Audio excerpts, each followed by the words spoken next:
What is about to happen to American households this summer is not a prediction. It is a mathematical equation, one that has already been calculated, already confirmed, already set in motion, and one that virtually nobody in mainstream financial media is adding up for you clearly enough to understand what is coming. Here's the equation. Start with this. As of the fourth quarter of 2025, Americans collectively carry $1.28 trillion in credit card debt. That is the highest balance ever recorded since the Federal Reserve Bank of New York began tracking this data in 1999. Not just high, record-breaking, historic. Then add this. Consumer prices are 26% higher than they were in December of 2019. 26%. That means every dollar you spend on groceries, utilities, housing, and transportation buys 26% less than it did just 6 years ago.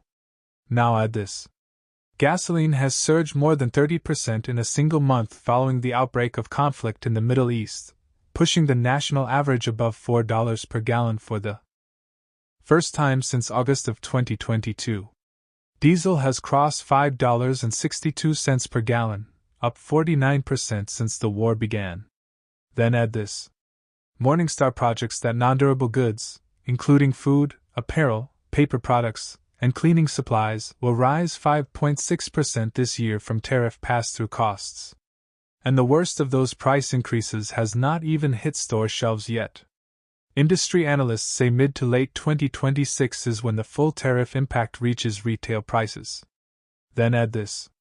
Consumer sentiment at the University of Michigan collapsed to 53.3 in early April of 2026, the third lowest reading in the survey's 75-year history. And household personal finance expectations dropped 10% in the immediate aftermath of the oil shock. Then add this. Retail sales in January fell 0.2%. February was essentially flat at 0% growth. The post-pandemic spending boom that kept the American economy running has officially stopped. Now add all of those numbers together.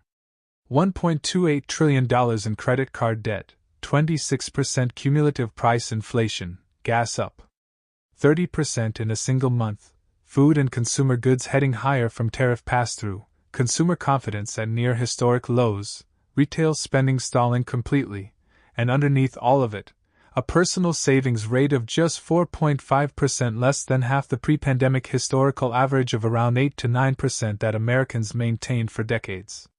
The math does not work. It has not been working for months.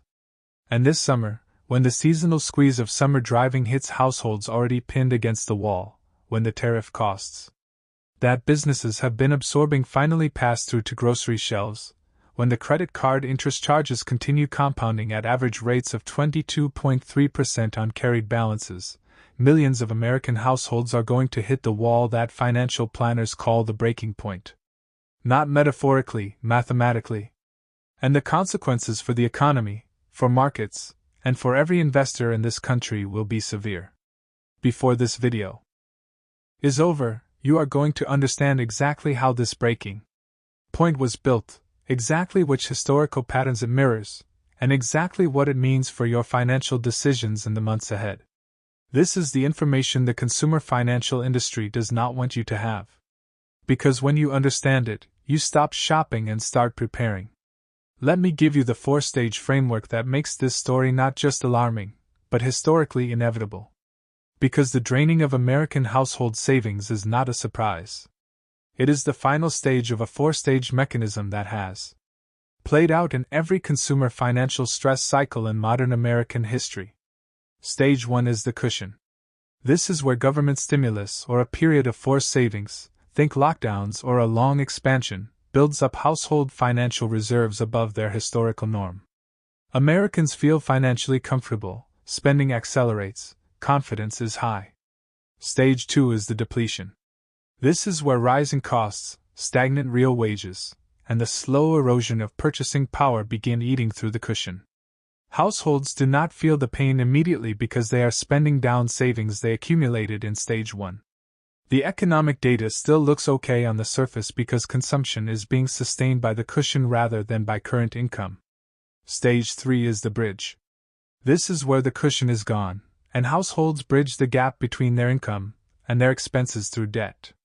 Credit card balances surge, buy now pay later usage explodes, auto loan terms stretch, personal loan applications spike. The economy still looks okay on the surface because consumption continues, now funded by debt rather than savings. Stage 4 is the wall. This is where the debt load has grown so heavy and the interest burden so large that there is no further capacity to borrow, and nothing left in savings. Consumption collapses. The economy reveals that it was being held up by debt and depleted savings rather than genuine income growth. And the reckoning arrives. We are in stage 3 right now. The cushion is gone. The pandemic-era excess savings of $2.10 trillion that American households accumulated between March of 2020 and August of 2021 were fully spent by March of 2024, according to the Federal Reserve Bank of San Francisco. They are gone. The bridge of debt is now being tested by the oil shock and the tariff pass-through of 2026. The wall is this summer. Now let me prove it to you through history. The year is 2008. Oil prices spiked to $147 per barrel in July. At the same time, the adjustable rate mortgages that millions of American households had taken out in the early 2000s years are resetting to much higher rates. Household balance sheets had already been stretched, savings were thin, credit card debt was elevated, and then the oil shock arrived simultaneously with the mortgage reset. The combination was catastrophic. Consumer spending fell off a cliff in the second half of 2008. Retail sales dropped month after month. Businesses began laying off workers. The unemployment rate started climbing.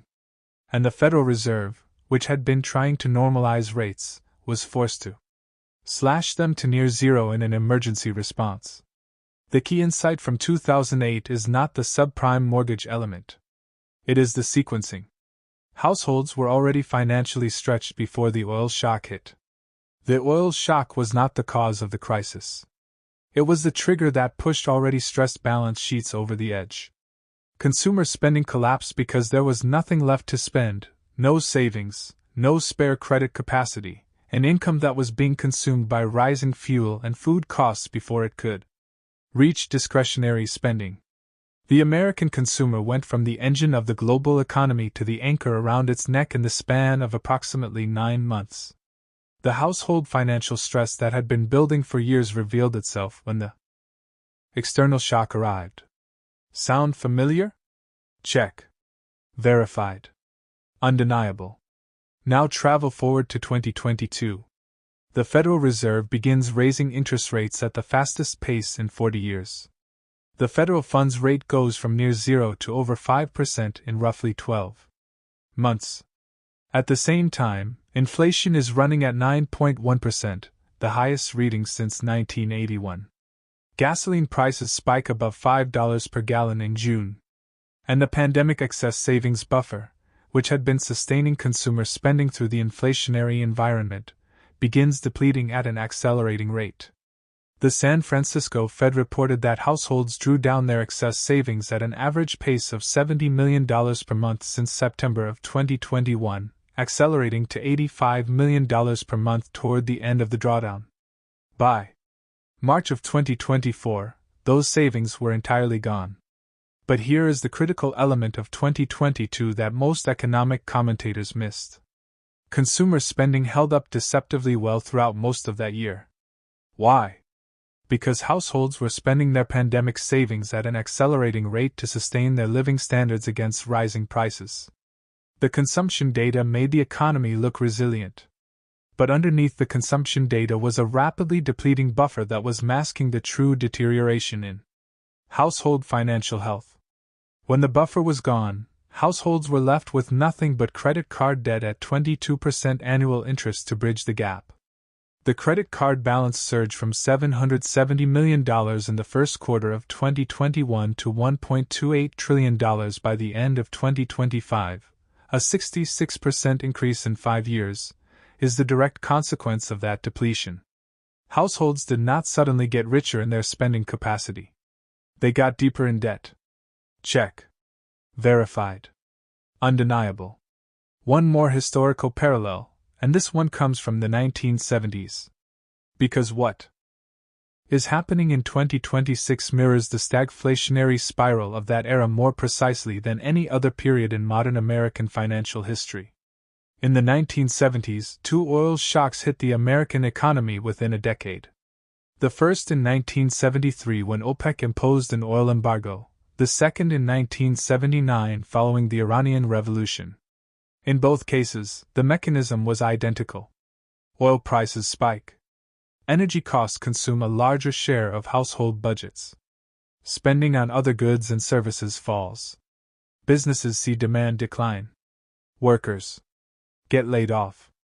The economy slows. But because oil is also an input into almost everything the economy produces, prices remain high even as growth declines. The result is stagflation, the worst of all economic worlds. Rising prices combined with falling growth and rising unemployment. The Federal Reserve is paralyzed because raising rates to fight inflation makes the growth problem worse, and cutting rates to support growth makes the inflation problem worse. There's no clean exit.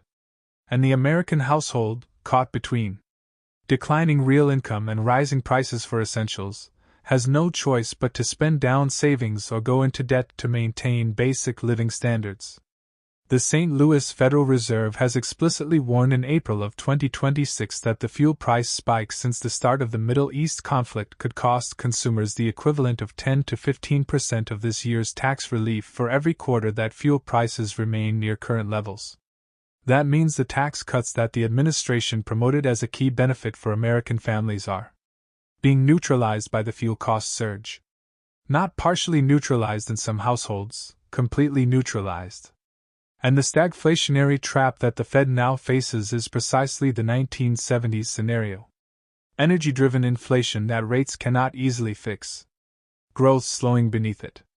Households caught in the middle with emptied cushions and maxed-out credit cards. Check. Verified. Undeniable. Now let us apply all of this to with precision. Because the summer of 2026 is not a distant future event. It is approximately 90 days away. And every single input into the household financial stress equation is pointing in the wrong direction simultaneously. Let us start with where households actually stand financially right now, according to the most recent verified data available.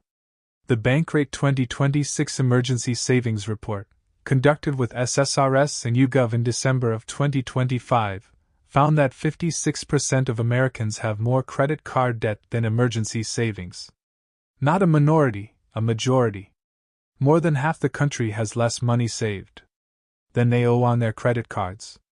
17% of Americans have no emergency savings at all. Zero. Nothing. 43% of Americans cannot pay for a $1,000 emergency expense from their savings, according to a U.S. News survey of 1,216 American adults conducted in January of 2026. The median emergency fund balance among those who do have one is $5,000. That is half the amount reported in the same survey the year before. The emergency cushion is being eroded in real time. 1/3 of Americans have more credit card debt than money saved. And 54% of Americans say inflation is the primary reason they are saving less for emergencies. Now, here is where this becomes genuinely alarming. The personal savings rate, meaning the percentage of disposable income that Americans save rather than spend, stood at 4.5% in January of 2026, according to the Bureau of Economic Analysis. That sounds like a number that means Americans are still saving. But context destroys that comfort. The historical average savings rate going back to 1959 is approximately 8 to 9%. 4.5% is barely half the historical norm. It is well below the level at which households are building any meaningful financial buffer. And it was measured before the oil shock, before gasoline crossed $4 per gallon, before diesel hit $5.62, before the tariff pass-through began hitting grocery store shelves, before the University of Michigan Consumer Sentiment Index collapsed to 53.3, the third lowest reading in 75 years. The savings rate, as of this writing, has not yet reflected the full impact of these simultaneous shocks. The data for February and March will be released on April 9th of 2026. And based on everything that happened in those months, that data is going to be ugly. Now, let us build the summer stress scenario piece by piece. Gasoline is the first layer. Americans own approximately 288 million registered vehicles. Average Americans drive roughly 12,000 miles per year, which works out to about 1,000 miles per month. The average vehicle gets roughly 26 miles per gallon. At $4.11 per gallon, the current national average according to AAA, the monthly fuel cost for an average American driver is approximately $158. Before the war, at $2.98 per gallon, the same driver was spending about $100